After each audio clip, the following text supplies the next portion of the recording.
everyone, this is Lana. Welcome to my channel.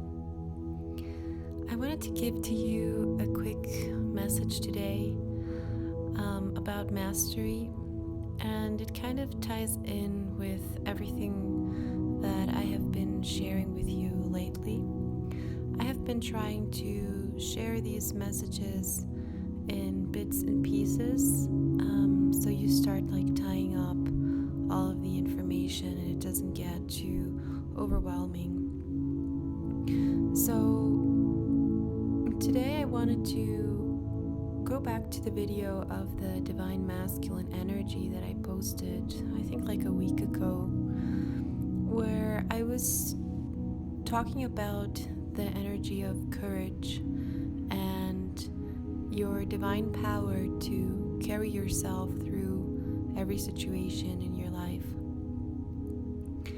And one of the things that happens as awakened souls, as sensitive beings, sensitive souls, and as twin flames, is that when you start awakening and your spiritual gifts start to come online and you start to connect with your divinity, you start a purification process. And this process can be extremely hard. It can involve many difficult situations, and it's basically the universe will tear down whatever is no longer meant for you if you align with divine will, and it will take many things away that are no longer on your path. So there are two ways of doing this. One, you can go kicking and screaming. I know I had my fair share of that, and I think most of the Lightworkers at some point had that too, where you really, really didn't want to see what was right in front of you, or where you really, really knew you had to go in that direction, but you would come up with all types of reasons and explanations and things of the mind to not do that because it was scary. So this is something that we normally don't talk about when we are further along in the journey, or when we are healers and we bring in a lot of the energy of light. But I'm doing this video for the ones of you who are in the middle of that process, just to show you support and understanding, and to give you some of the tools that I used to get myself through these really, really difficult stages. So the universe will work in many ways to work you over, especially if you're still holding on to parts of your ego, to parts of what you should have done and shouldn't have done, to what you should have been or become. Part of that, it's like dismantling your mental constructs of anything that is not of the light and anything that is not really aligned with who you truly are. So all the things that we take on from other people, from our families, and all the things that we think that we have to be, and all the things that we think we are, that we are actually not. So the more you have things that you think you are, and the more defined you are somehow in your own conception of yourself, the more you will be stripped of all of these definitions one by one. And this is why this is all a process, and it's a process of shedding these aspects of, you could call them shadow aspects, or shedding this skin that no longer serves you, and being reborn and starting to bring in the qualities and starting to integrate your divine qualities and starting to bring them into your physical body, into your physical vessel, to start operating from this new consciousness. So basically your consciousness is expanding, it's illuminating all these shadows which come up to the surface, and sometimes when they come up, they will fight their last fight, and you will have to confront them. So when I was going through this period, so many things came up, and there was hardship in many ways. Especially for me, it was a very, very deep emotional process, a lot of abandonment wounds, like being, neglected by my family, being overseen as a kid, always feeling invisible, and this led to a lot of like unworthiness and not really knowing why I was here and why I was so sensitive and why I wanted to help people, even though it seemed to get me into trouble. And also like bullying in school at some point. And it was all kind of like a big shock for me as a sensitive soul, as a small kid, and through my innocence to really find out that there was actually duality here. Because the way I conceived the world in my small perception was that everyone should be light and everyone should be helping each other. And I would always talk about these things or express these things because before I was conditioned by society or conditioned by my family. When I was even younger, I was very, very outspoken, and I was very confident in everything that I said. So I was very confident in my truth.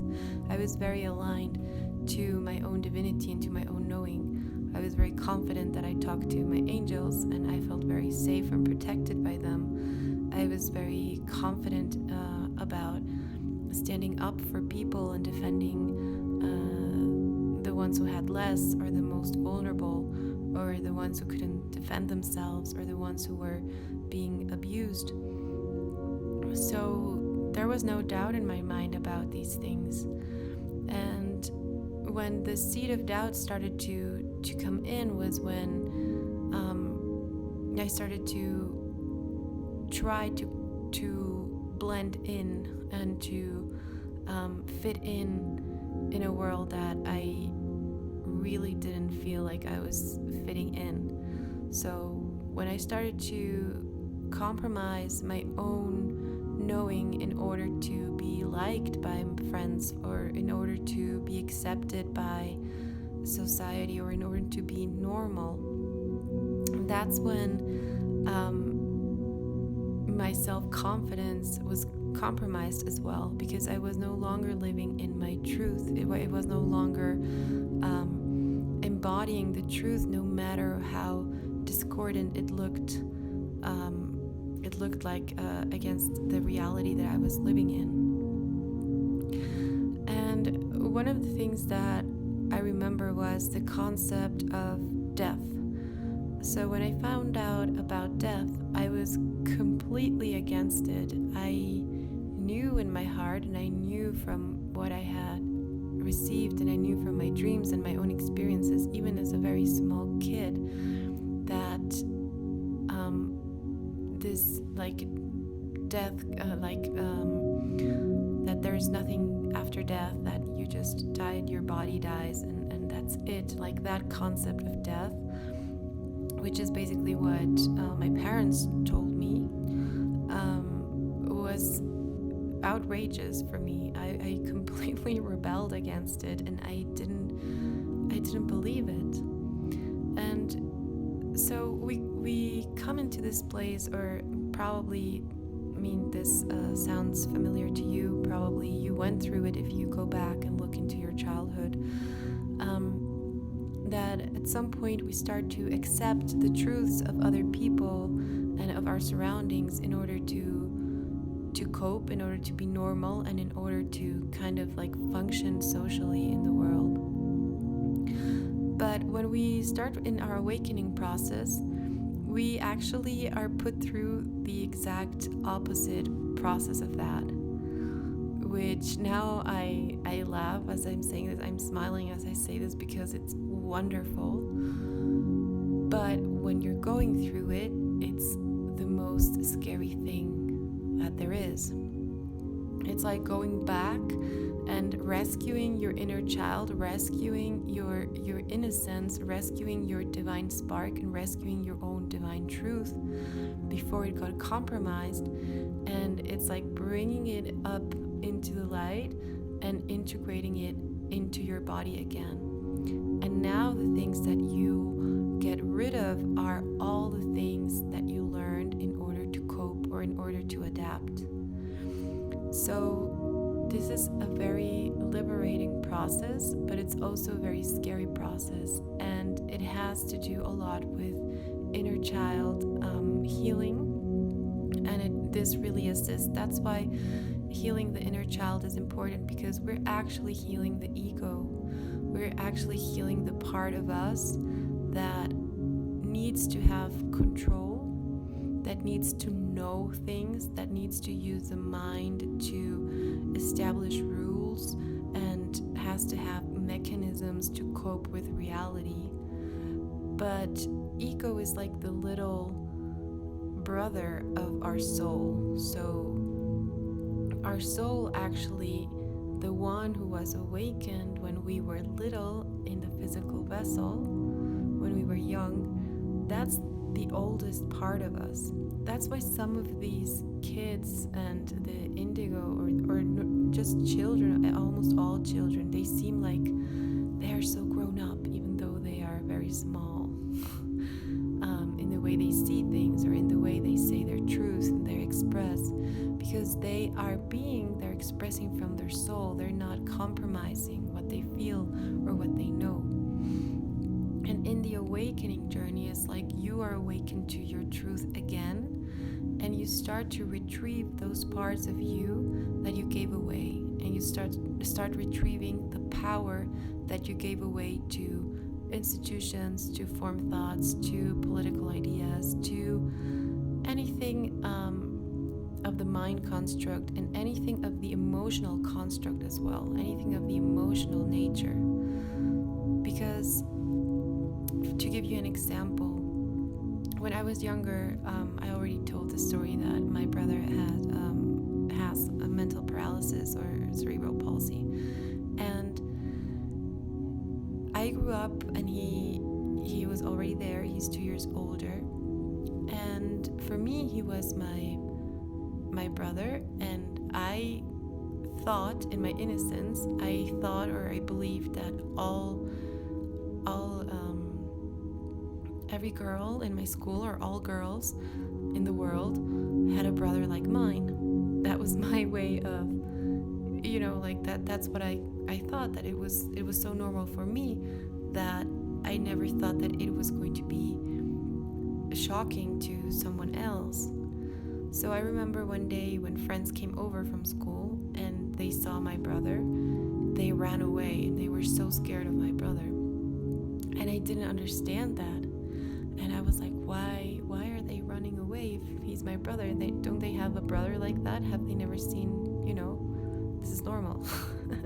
So, of course, I understood this later, but at that time, I was completely shocked that something so close to me and so truth and so normal to me was going to be so foreign to someone else. And then, so for me, the whole world was equal, basically. I didn't differentiate people by their skin or however they were different. For me, different was normal.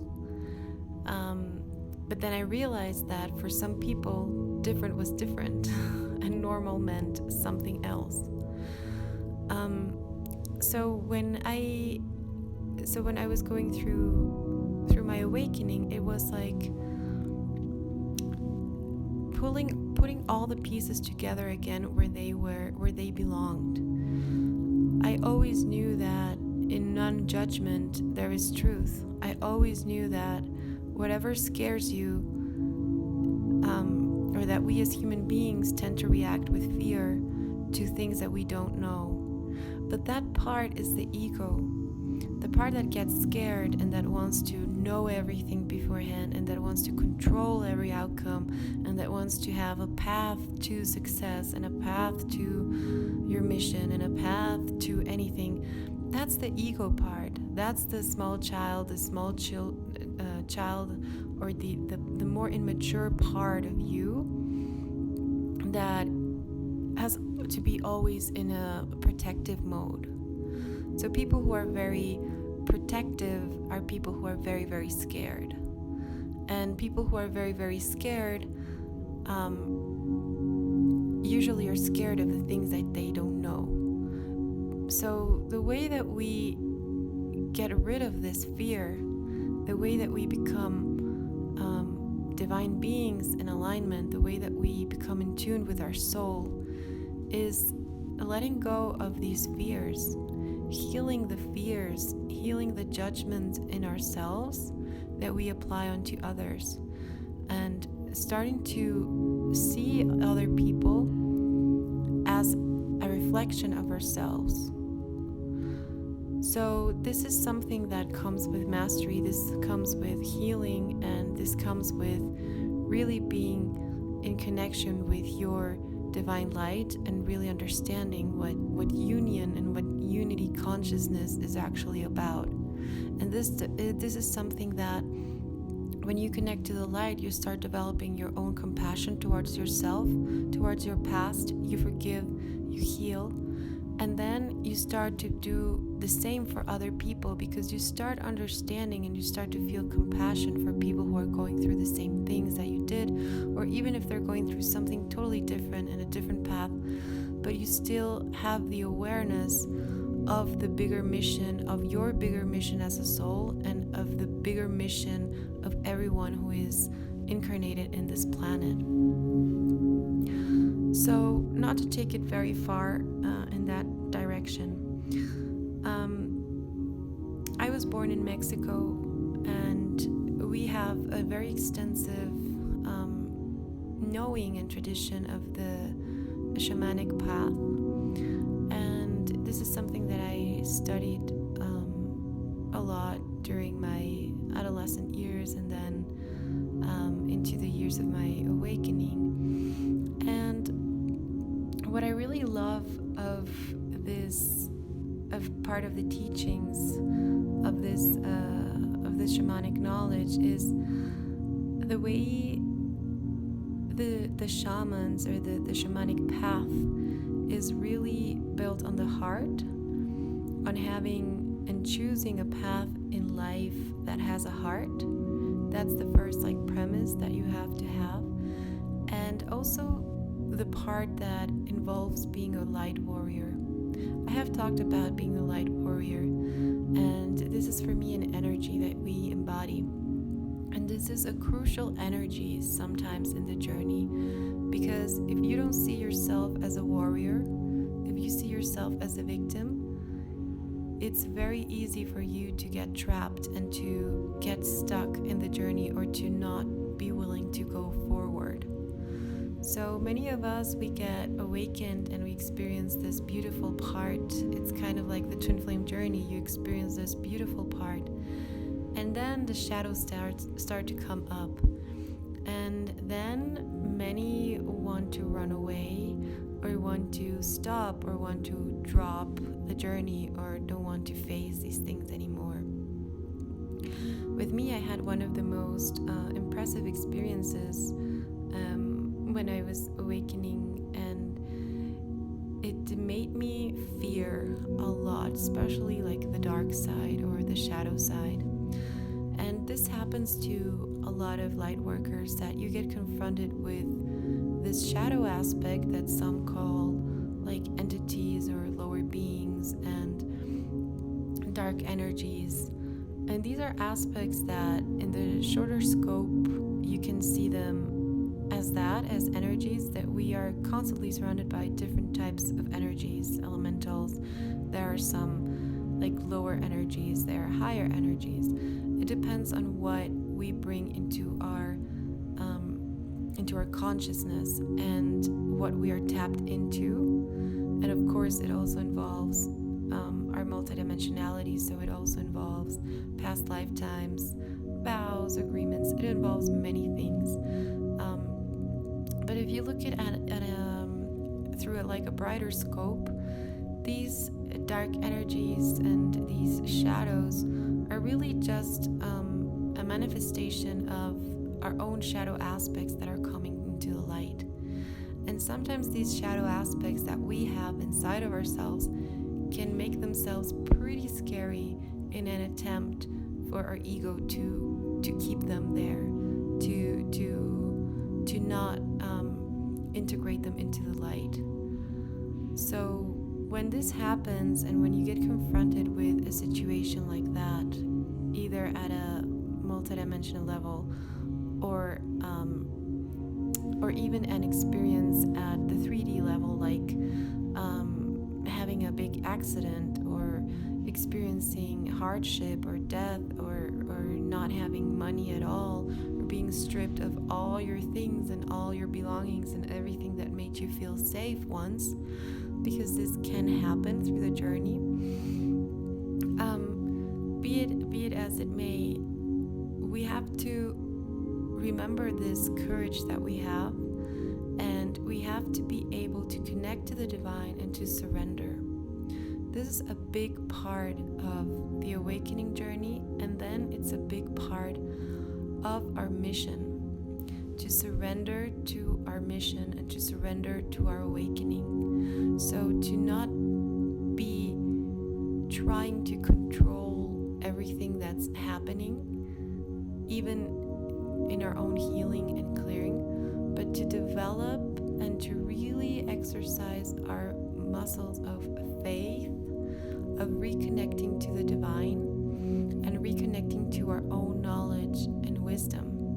This is the focus that I recommend that you have if you are wanting to get through that period, to really make your connection to the divine, your healing, your nourishment, your relationship to the light the strongest as possible, to make your light foundation as strong as possible, and from there that light will guide you. It is already guiding you, but it will become so much more stronger, and it will become such like a powerhouse in you that you will be confronted with less shadows and with less hardship. And even if you get confronted with anything, you will feel supported, you will feel like you're being carried through, and things will start to happen with less effort, and they will start to kind of like really like magically happen once you align and you surrender your will to the divine will.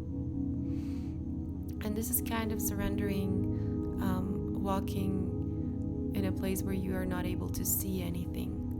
So really trusting yourself, trusting that you're not going to fall, relaxing your body, even if your body wants to contract and wants to grab onto things, realizing that there is nothing outside of you. All of these things that come up for us to heal and to see, these are all aspects of us that need to be healed, that need to be brought up to the light. And what the shamanic approach has that I really like is that it helps you through the awakening stage, especially. You learn how to really grow your light, as in saving your energy. So you start to understand how you lose your energy. And one of the quickest ways that we lose our vital energy, our vital force, is by overthinking, analyzing, engaging in any type of acts of like self-importance. You know, when you're trying to prove something to someone else or to the universe, or when you're trying to be someone for someone else, any trying, any effort, any fighting all these energies are just part of the fight that your ego is putting, resisting the light. So when you figure out how to let your ego surrender, that's when the light really comes in, and that's where you start to operate from a different level of consciousness, and that's where your light starts guiding you, and your mission becomes clearer and clearer, and you start to take the necessary steps to go there. So there's no more entrapment in the 3D. There is no more drama. These are all things that take your energy and your power away from you. When you engage in drama, when you engage in like discussions, when you have to defend your stance, when you have to defend who you are, when you have to define who you are. So if you really take a look at these things, they are more like reactions to the outer world than they are actually actions from your soul or from your heart.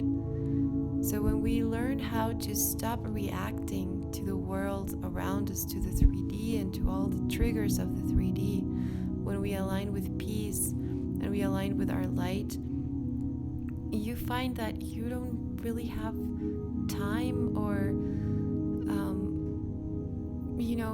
the energy to be really engaging at that level, because you understand that what you're doing and your mission are far more crucial, and your own healing and your own ascension and your own growth as a spiritual being is going to direct you to your highest purpose, to your highest abundance, to your highest joy, to your highest wisdom.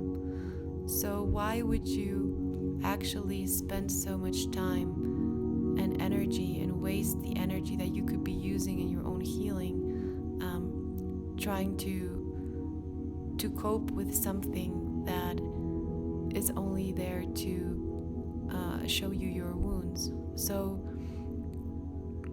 it doesn't mean that you're going to drop everything from one day to another and you're going to expand your consciousness from one day to another.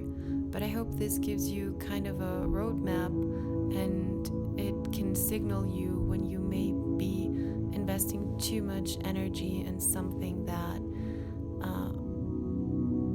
might not be anything that you will be able to expand, or anything that will be for your highest good or for the highest good of anyone else. So in the Shamanic Path, what you're also taught, apart from saving your energy, which is crucial, is not giving yourself importance. So learning how to not be defending who you are or defining who you are, but really to be more open to the world again, to look at the world like a child, and to be open to the gifts, the new perspectives, and everything, to see the world like a newborn, basically. And there's also a part where in the teachings they say you should always, when you're in doubt, or even when you're not in doubt, but if you are going through this part of the awakening process, to feel like your death, your own death, the moment of your death, is your companion.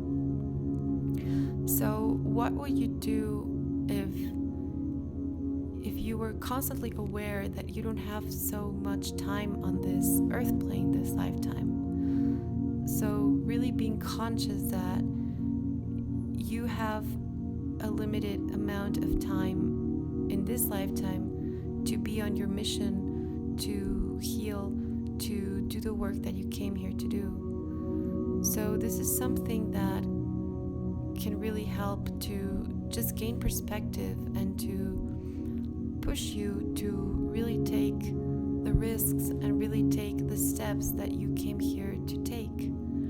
Because as spiritual beings, we didn't come here to sit on the couch and be waiting for something to push us into our mission. That's not how it goes. we're usually confronted and nudged and pulled and by the universe in various ways until we're actually co-creating with the universe, until we're actually on our mission. And then everything starts to feel like we are going downhill and not uphill and against everything and against all odds. But that part of going against all odds is part of our humbling process, or what I call the humbling process. And it's part of integrating our ego and integrating our wounds and integrating the hardships from the past. And so there's like a very a fine concept of the light worker that I feel that both of these energies work. So in one hand, we become extremely compassionate, even though we already were sensitive. We become even more compassionate because we start to learn how to be compassionate towards ourselves. And this is something that the majority of light workers don't do. They're very compassionate with everyone else, but they tend to be really hard on themselves. So when we start being more compassionate towards ourselves and we start to expand our self-love, that's when we connect to our true nature, to our hearts. That's when our path gets enlightened. That's when we can start to take the steps towards our spiritual mission. And that's also when we start developing a higher compassion for everyone, for humanity, for animals, for everything. But at the same time, this compassion also is achieved when we develop the courage to go through the things that we need to go through. So courage and compassion are very important. And also being in the part of courage instead of being in the part of fear. Being in the part of love instead of being in the part of judgment. This is so, so important. It can really help you go a long way. And it's like healing the part of, the parts of us that were empaths and the really, really sensitive aspects, or the parts that got hurt, or the parts of our innocence that got hurt while we were growing up. And when we integrate those aspects, we are actually able to see that we were so much stronger than the world that we felt that we had to adapt in or adapt to. So we start seeing our great compassion and our quality of being able to forgive someone, or to be able to show love to someone who is giving you hate or giving you a hard time. That quality that you develop of not being reactive, but of really setting your energy, no matter how much darkness there is, no matter how much darkness is trying to get the best of you.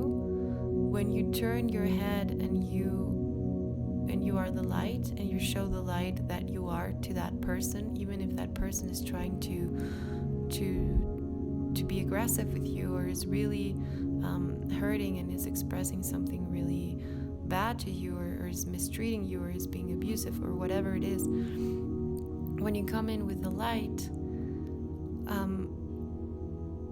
even though in the 3D it may seem like, oh, you should defend yourself, or you just gave love to someone who was just giving you hate. That's actually one of the highest attributes that we can have and that we can develop as spiritual beings through our spiritual practice. When you can see that even the worst behavior in someone can be uplifted, or that it can be shown the light by your mere presence, and even if you not engaging with it, just being the love that you are, and maybe even giving a compliment to that person, or maybe even sending this high vibration, that's when darkness gets eradicated. That's when you help heal an aspect of the ego of that person that was really suffering and really struggling. And they may not even notice that, and they won't even say thank you to you or anything like that. But that's also part of the light worker.